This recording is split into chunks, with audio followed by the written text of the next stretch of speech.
بسم اللہ الرحمن الرحیم۔ السلام علیکم۔ ابن العربی فاؤنڈیشن میں خوش آمدید۔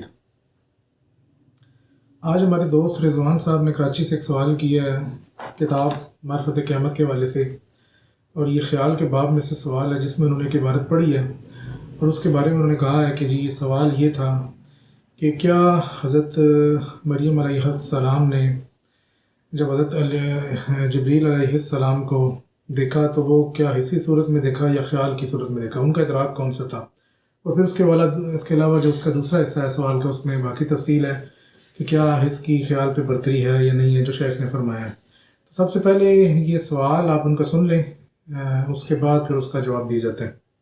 السلام علیکم ابرار صاحب، کیسے ہیں آپ؟ خیریت سے ہیں؟ معرفت قیامت الحمدللہ کتاب جاری ہے۔ اس میں ایک بات ذہن میں آئی تھی، میں نے کہا اس حوالے سے آپ تھوڑا بہت جو آپ کی سمجھ میں ہو، جو آپ مجھے سمجھا سکیں، تھوڑا بہت کلیریفائی اگر آپ کر سکیں تو کر دیجیے گا کہ جو حس کی خیال پر کوئی فضیلت باقی نہ رہے، کیونکہ حس خیال کو صورت بخشتی ہے، پس تاثیر اخذ کرنے والا اثر انداز کیسے ہو سکتا ہے، خاص طور پر اس میں جو خود اس میں مؤثر ہو، یہ اس میں کیسے اثر کر سکتا ہے جو خود اس پر اثر کرتا ہے، یہ عقلاً محال ہے، ان کنوز کو سمجھ۔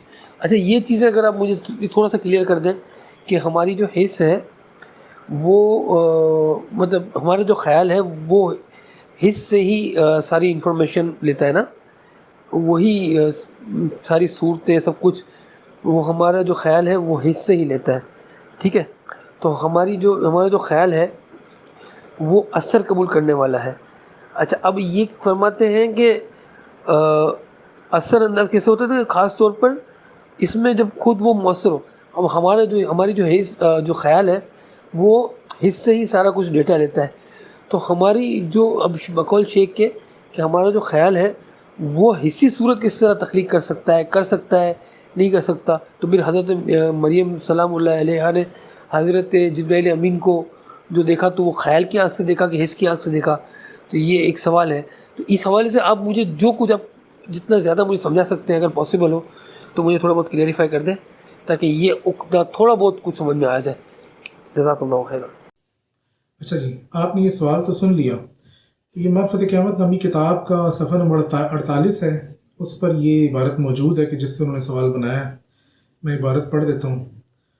شیخ اکبر فرماتے ہیں جب اللہ نے انسانی صورت کی تبدیلی کا ذکر کیا تو کہا وَنَفَخْتُ فِيهِ مِن روحی، کہ میں نے اس میں اپنی روح پھونکی یا اس میں پھونکا، جبکہ عیسیٰ علیہ السلام کی صورت تخلیق کرنے سے پہلے کہا فَنَفَخْنَا فِيهَا مِن روحِنَا، تو ہم نے اس میں اپنی روح پھونکی، چنانچہ صورت ظاہر ہوئی۔ ایک صورت موجود تھی اور اس میں روح پھونکی گئی، اور ایک روح پھونکنے سے صورت ہی تخلیق کی گئی۔ تو حیرت ہوئی کہ اصل کیا ہے، کیا پھونک کے وجود میں صورت اصل ہے یا صورت کے وجود میں پھونک اصل ہے؟ یہ اسی طرح کا مسئلہ ہے، خاص طور پر جبریل علیہ السلام اس مذکورہ وقت میں جب وہ بشری صورت میں ظاہر ہوئے اور مریم علیہ السلام نے خیال کیا کہ بشر ہیں، تو کیا آپ نے حسی آنکھ سے انہیں دیکھا یا پھر خیال کی آنکھ سے دیکھا؟ کہ آپ بھی ان میں ہوتی جنہوں نے خیال کا ادراک خیال سے کیا؟ اگر بات یہی ہے تو تجھ پر وہ کچھ کھلتا ہے جو اس سے بڑھ کر ہے، وہ یہ کہ کیا خیال میں یہ قوت ہے کہ وہ حسی حقیقی صورت بنا سکے، اور ایسی صورت میں حس کی خیال پر کوئی فضیلت باقی نہ رہے۔ اب یہ پورا شیخ نے ایک تمہید باندھی، اس کے بعد یہ سوال کیا ہے کہ کیا خیال میں ایسی قوت ہے کہ وہ حقیقی حسی صورت بنا سکے بغیر حس سے امداد لیے، اور ایسی صورت میں حس کی خیال پر کوئی فضیلت باقی نہ رہے، کیونکہ حس خیال کو صورت بخشتی ہے۔ کیونکہ اصل جو نقطہ جو پوائنٹ ہے یا جو اصل حقیقت ہے وہ یہ ہے کہ حس خیال کو ڈیٹا دیتی ہے جس کی بنیاد پر خیال صورتیں تخلیق کرتا ہے۔ آگے فرما رہے ہیں پس تاثیر اخذ کرنے والا اثر انداز کیسے ہو سکتا ہے، مطلب جو کسی کا محتاج ہو وہ مستقل کس طرح ہو سکتا ہے، اس کی محتاجی تو قائم رہے گی، خاص طور پر اس میں جو خود اس میں مؤثر ہے۔ یعنی کہ خیال حس کا محتاج ہے، حس سے ڈیٹا لیتا ہے، تو خیال کس طرح حسی صورت بنا سکتا ہے بغیر حس کی محتاجی کے یا بغیر حس سے ڈیٹا لیے؟ تو یہ ایک سوال ہے شیخ کا، یہ اس میں کیسے اثر کر سکتا ہے جو خود اس پر اثر کرتا ہے، مطلب خیال حس میں کیسے اثر کر سکتا ہے حالانکہ حس خود خیال میں اثر کرتی ہے؟ یہ عقلاً محال ہے، ان کنوز کو سمجھ۔ تو بنیادی نقطہ جو اس عبارت کے حوالے سے ہے وہ تو بالکل واضح ہے کہ شیخ یہ بتا رہے ہیں کہ خیال جو بھی تصویر بناتا ہے عالم خیال میں خواب میں، تو اس کا ڈیٹا کہیں نہ کہیں حس سے ہوتا ہے یا انسان نے وہ شکل دیکھی ہوتی ہے یا اس کے اعضاء کو دیکھا ہوتا ہے، وہ دو تین چیزوں کو جوڑ کے ایک نئی چیز بنا لیتا ہے، یا اس کے کہیں نہ کہیں کسی نہ کسی جز میں وہ چیز اس کے ذہن میں، وہ تصور میں، وہ کہیں نہ کہیں اس کا ایک پیچھے کچھ نہ کچھ اس کا حسی ادراک موجود ہوتا ہے۔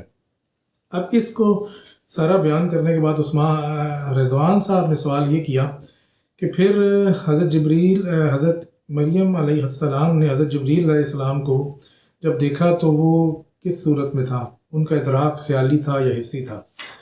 تو شیخ نے اس حوالے سے ایک اور پیراگراف اسی کتاب میں لکھا ہے، ہم اس کو پڑھ دیتے ہیں تاکہ بات واضح ہو جائے۔ شیخ فرماتے ہیں ناری اور نوری ارواح کے کشف کے دعوے داروں میں سے بہت کم لوگ ہی یہ جانتے ہیں۔ جب اس کی آنکھ پر ایسی صورتیں ظاہر ہوتی ہیں تو وہ یہ نہیں جانتا کہ اس نے کس آنکھ سے ان کا ادراک کیا، خیال کی آنکھ سے یا حسی آنکھ سے۔ یہ دونوں ادراک آنکھ سے ہی ہوتے ہیں کہ یہی آنکھ خیال کی آنکھ اور حسی آنکھ سے ادراک کی جا ہے۔ یہ ایک دقیق علم ہے، یعنی دونوں آنکھوں کے درمیان فرق کا علم، یا آنکھ کی حس اور حس کی آنکھ کے درمیان کا فرق۔ اگر آنکھ نے متخیل کا ادراک کیا تو اس سے غافل نہ ہوا، اور تجھے وہ مختلف صورتوں میں تبدیل ہوتا بھی دکھائی نہ دیا، اور نہ تجھے وہ ایک وقت میں مختلف جگہوں میں نظر آیا، اس کی ذات بھی ایک ہی تھی جس میں کوئی شک نہ ہوا، نہ اس نے اپنی جگہ چھوڑی اور نہ وہ مختلف موجودات میں تبدیل ہوا، تو جان جا کہ یہ محسوس ہے، متخیل نہیں۔ یعنی کہ خیال نے بھی جب ایسی صورت بنائی تو وہ حسی صورت کے بالکل قریب تھی، اور پھر اس کی شیخ نے یہ اوصاف بتا دیے ہیں کہ وہ صورت کیسی ہونی چاہیے۔ وہ صورت ایک جگہ پہ قائم رہے، مختلف جگہوں میں نظر نہ آئے، تبدیل ہوتی نظر نہ آئے۔ اگر یہ ساری چیزیں ہیں تو وہ محسوس صورت ہے، اور تو نے اس کا ادراک حسی آنکھ سے کیا، خیال کی آنکھ سے نہیں۔ تو رضوان صاحب کا جو سوال تھا اس کا جواب جو ہے وہ اسی پیراگراف میں ہے، یا اس سے پچھلے پیراگراف میں ہے، جہاں پر شیخ نے یہ بھی بتایا ہے کہ متخیل صورت کو کس طرح نظر سے قید کیا جاتا ہے، اور یہ بھی بتایا ہے کہ متخیل صورت کا وہ کس طرح سمجھا جاتا ہے کہ یہ متخیل صورت ہے، اور دوسرے نچلے پیراگراف میں یہ بتایا کہ حسی صورت کو کس طرح سمجھا جاتا ہے کہ یہ حسی صورت ہے۔ لیکن یہ اور چیز ہے، اور سوال کا جو دوسرا پہلو تھا وہ پھر اپنی جگہ پہ قائم ہے کہ کیا حس میں کیا خیال میں یہ قوت ہے کہ وہ حس کی مدد لیے بغیر کوئی صورت بنا سکے؟ تو اس میں تو بالکل شیخ کی بات واضح ہے کہ خیال میں یہ صورت نہیں ہے۔ لیکن خیال میں یہ صورت نہیں ہے تو اس کا مطلب ہے کہ وہ جو صورت بھی انسان کے سامنے لائے گی وہ انسان کے حس کے ڈیٹا سے ہی کہیں نہ کہیں میچ کرے گی۔ تو اس کے بعد جب وہ صورت لائے گی تو اس کی بھی دو صورتیں ہو سکتی ہیں، یا وہ حسی صورت، یا وہ خیالی حسی صورت ہوگی، یا وہ خیالی صورت ہوگی۔ تو پھر اس میں آگے تفصیل ہے کہ وہ شیخ نے جو بتایا کہ کس طرح دیکھا جائے گا کہ وہ خیالی صورت ہے یا خیالی حسی صورت ہے۔ تو مجھے امید ہے کہ اس سوال کے حوالے سے کچھ نہ کچھ کلیریفیکیشن آئی ہوگی۔ اگر نہیں آئی تو اس کتاب کا صفحہ نمبر 44 پڑھ لیں، یا یہ باب دوبارہ سے پڑھ لیں اور یہ سوال ذہن میں رکھیں، اور پھر اس باب کو دوبارہ سے پڑھ لیں تو انشاءاللہ یہ سمجھ میں آ جائے گی بات۔ چلیں جی، بس اتنا ہی سوال تھا، تو اگر کوئی نیکسٹ سوال آیا تو پھر ایک ویڈیو کی شکل میں حاضر ہوں گے۔ ابھی کے لیے اجازت دیں۔ السلام علیکم ورحمۃ اللہ وبرکاتہ۔